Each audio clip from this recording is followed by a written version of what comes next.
Sir आपका नाम? आफाक, बॉलीवुड रूबरू से। हाय आफाक भाई। चैलेंजिंग था, लेकिन इसमें डैड का जो किरदार जो है गेस्ट अपीयरेंस में है, he is done a song in this film, तो उनका जो था वो 1 मिनट का ही काम था, लेकिन वो 2 घंटे के मुकाबले तक तगड़ा है। चैलेंजेस हमेशा होते हैं सर। देखिए एक्टिंग जो है वो इतनी आसान है नहीं जितना आपको लोगों को शायद लगता होगा। ये सोच के लगता होगा यार मिठुन चक्रवर्ती का बेटा है तो आसानी से कर लेता होगा या काम मिल जाता होगा। आई थिंक एक्टिंग बहुत ही मुश्किल प्रोफेशन है, क्योंकि फिल्म जो है वो डायरेक्टर का मीडियम होती है। एंड हमारे जो डायरेक्टर थे वो इतने एक्सपीरियंस थे कि उन्होंने हमें रियली हमारा जॉब आसान कर दिया काम, मिस्टर संतोषी।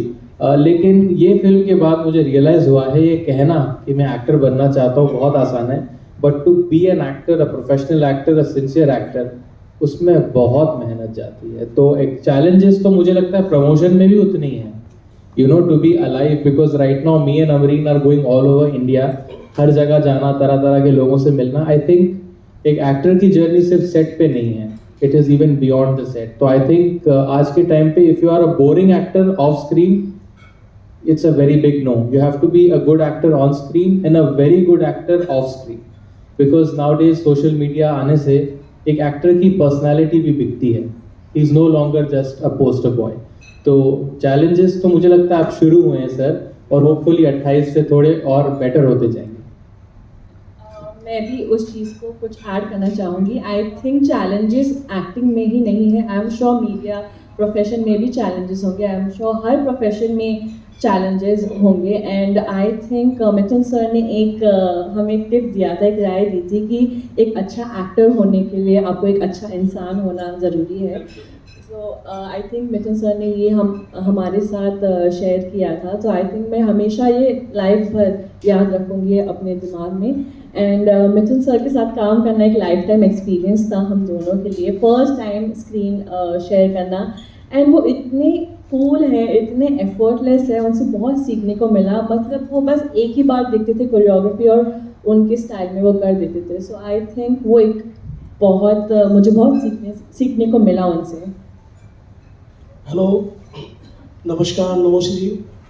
मेरा सवाल है आपसे, आपने जनाब आली सॉन्ग के अंदर एक मिथुन दादा का स्टेप किया है, क्या ये स्टेप आपको दादा ने कराया है और कैसा एक्सपीरियंस रहा आपके साथ? सर आपका नाम?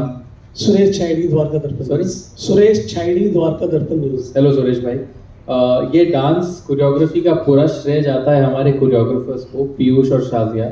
बिल्कुल भी डैड ने नहीं डाला था। मुझे लगता है डैड तो मुझे कभी कभी डांटते हैं कि यार मत कर जो मैं कर चुका हूँ, अपनी आइडेंटिटी बनाओ, पहले ही तुम मेरी तरह दिखते हो, तुम मेरे बेटे हो ऑब्वियसली, तो don't try to copy me. लेकिन आई थिंक पहली फिल्म में एक झलक तो दिखनी मुझे लगता है ज़रूरी हो जाती है, बिकॉज कंपैरिजन इंस्टेंट वही होता है। दूसरी तीसरी फिल्म से आप जो है इंडिविजुअली आपको लोग देखने लगते हैं, लेकिन पहली फिल्म में you have to have something of your legacy, वरना लगेगा यार बोल रहा है बेटा है बेटी है, लेकिन कुछ दिख नहीं रहा है। तो आई थिंक पीयूष शाजिया ने जानबूझकर ये पेल्विक थ्रस्ट डाला, एंड आई होप मैंने अच्छा किया है, क्योंकि मैंने बहुत मेहनत की। हैदराबाद रामोजी में मैं 6-6 घंटे रिहर्सल करते थे, इतनी पेल्विक किया था कि मेरी कमर भी हिल गई थी, लेकिन आई होप मैंने अच्छे से किया है डांस सर। हाय, नमोसी, मैं राजेश हूँ, हिंद मत मैगजीन से जी। मेरा सवाल दोनों से है। सबसे पहले जो मिथुन दादा का जो इमेज है डिस्को डांसर का, तो आपने डांस के लिए मतलब कितना मतलब मेहनत किया? और अमरीन से सवाल है कि आप दोनों न्यू कमर हैं, हम लोग का बेस्ट विशेष है आप लोगों के साथ। आप फिल्म इंडस्ट्री में किस अभिनेत्री से सबसे अधिक प्रभावित हैं? डांस की बात की आपने राजेश साहब। मैं एक्चुअली शामक दावर का स्टूडेंट रह चुका हूँ। मैंने हर डांस फॉर्म का बेसिक सीखा है, लेकिन मैंने डांस से ज़्यादा मैं कहूँगा एक्टिंग पे मेहनत की है, क्योंकि डिस्को डांसर अगर आप उन्हें कह रहे हैं तो डिस्को डांसर में गाने 20 मिनट थे, फिल्म 3 घंटे की थी। तो एक्टर जो है वो म्यूजिकल ही नहीं कर सकता है, उसका एक्टिंग करना बहुत ज़रूरी है। मैंने डांस पे बहुत मेहनत की, अभी भी कर रहा हूँ, अभी भी सीख रहा हूँ, लेकिन मैंने ज़्यादा फोकस एक्टिंग पे रखा है, क्योंकि अगर आप याद रखें मेरे फादर की पहली फिल्म थी मृगया, उसमें ना डांसिंग थी ना कुछ थी, लेकिन नेशनल अवार्ड मिला था for best actor.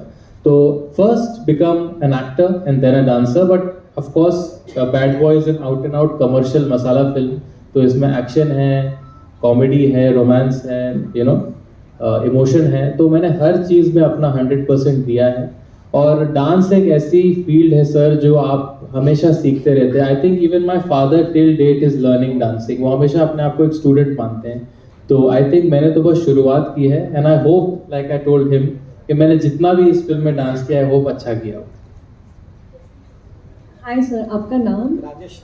Okay okay sir, I think एक अभिनेत्री जिनको मैं हमेशा याद रखती हूँ और हमेशा who I look up to is Sridevi ma'am. I really miss her and I think बचपन में मैं I'm born and brought up in Hyderabad, तो उन्होंने भी साउथ में काफ़ी फिल्में किए थे। तो मुझे याद है संडे जब मैं उठती थी सुबह, तो टीवी पे या फिर रेडियो पे उनके गाने बजते थे, तो मेरी दिन की शुरुआत ही वैसे ही होती थी। और उनको मैं टीवी पे देखती थी, तो इतने वर्सेटाइल है वो, इतनी प्यारी है वो, तो एंड इतना इनोसेंस है उनके फेस में, but also at the same time वो ऐसे चुलबुली कैरेक्टर्स भी करती है। सो आई थिंक ऐसे लाखों में एक ऐसे एक इंसान होता है, and I aspire to be like that. मैं उनसे बहुत इंस्पायर्ड हूँ, एंड आई थिंक मैं उनसे रिलेट भी कर पाती हूँ, क्योंकि वो मैंने सुना है काफ़ी स्टोरीज़ की, वैनिटी में बैठ के वो बस अपनी बुक पढ़ती थी, या फिर वो जब कट होने के बाद वो बस चुपचाप से बैठती थी। आई थिंक मेरी पर्सनैलिटी भी काफ़ी वैसे ही है, तो मुझे बहुत कंफर्ट मिलता है वो चीज़ में। एंड जैसे कि एक्शन कहते हैं, तो वो कैसे अपने किरदार में वापस आ जाती है।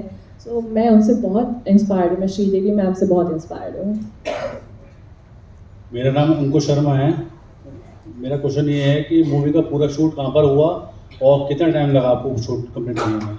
सर, हमने ये मूवी 60 डेज़ में कंप्लीट की है, टॉकिंग पोर्शन। हमने 30 डेज़ बैंगलोर में एंड 30 डेज़ मैसूर में शूट किया, back to back without any breaks, maybe one day because of rain, but बहुत मेहनत का काम है। एंड हम 2 न्यू कमर्स हैं, तो हमें बहुत ही बहुत सारी मेहनत लगी इस चीज़ को, इस मूवी को ये मकाम तक लेके आने के लिए। Hello sir, hello ma'am, I am Anshu from Himcom news. पहले तो आप दोनों को बहुत सारी बधाई आपकी मूवी के लिए। सर, मेरा सवाल आपसे है कि जैसे ये मूवी जो है आपकी बैड बॉय मूवी, ये comedy drama romance based movie है, और इस मूवी में आप कॉमेडी करते नज़र आ रहे हैं। जो आपका कैरेक्टर है वो बहुत ही फनी कैरेक्टर है, तो आप इस कैरेक्टर को रियल लाइफ से कितना रिलेट करते हैं? क्या आप रियल लाइफ में भी इतने फनी हैं या बिल्कुल ऑपोजिट हैं, एकदम शाय नेचर के? शाय का तो आसपास श भी नहीं है मेरे पास।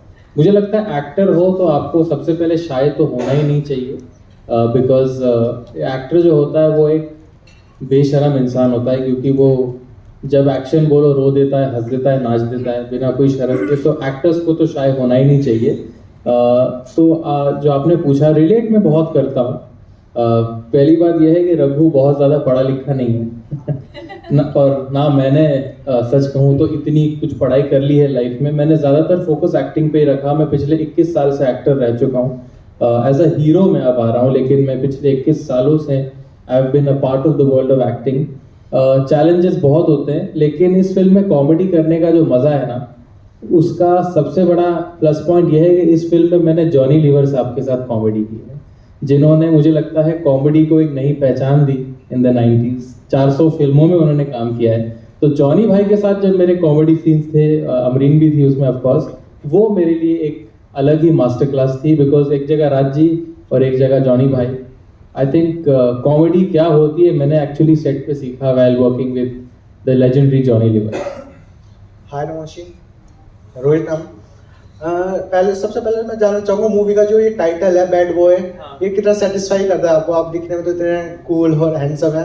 Thank you bro. आपका नाम? रोहित नाम।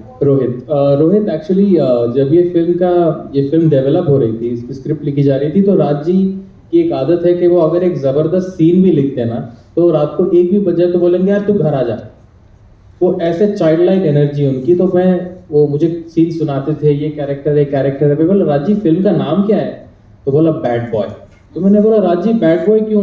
You know why? मीन ये है। बोलता है नहीं, इसमें जो तेरा कैरेक्टर है ना, वो हीरोइन के बाप के लिए बैड बॉय है, बिकॉज तू ना तेरे में कोई क्वालिटी है, ना तेरे में कोई स्टैंडर्ड है, ना तू कमाता है, तो एक नंबर का निकम्मा है इस फिल्म में। तो for someone who comes from such A rich educated family, उसकी बेटी को अगर एक लफंगे से प्यार हो जाएगा तो उसे बैड बॉय ही कहेगा। तो this is why the film is called bad boy. तो हमने इन बैड बॉय में क्या क्वालिटीज देखी आपने, जो रिलेशनशिप आया आपने?